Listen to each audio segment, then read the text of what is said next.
This is a proof of concept. As you can see, it's certainly not polished, of how I can use a magnet to synchronize two bolts. So these bolts are both 1/4-20. I've made no attempt to have them line up. They're actually offset by quite a bit. The driver plate has a magnet on it, and the driven plate is steel. The driver plate is aluminum. So as I turn the screw of the driver plate, you see that the driven plate is starting to respond, trying to synchronize with it. And the driver plate is getting closer and closer. And now they've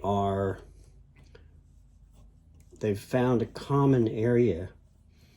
So at that point, the pitches, they're in sync. And I can take the driver plate and go backwards,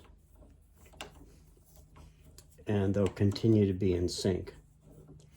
If I didn't have this arrangement here, it's very unlikely that the two bolts would be synchronized and they would probably bind.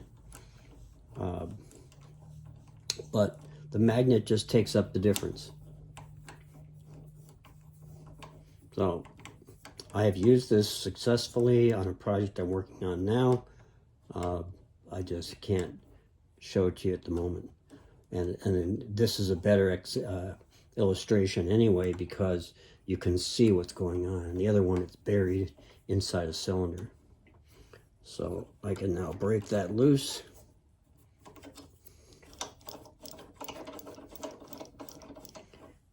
And let's show it one more time.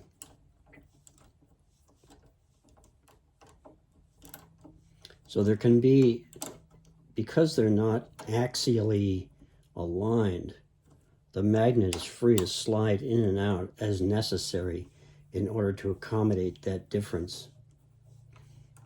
So it doesn't transmit a lot of power, but it does allow for quite a bit of misalignment. So, something to think about.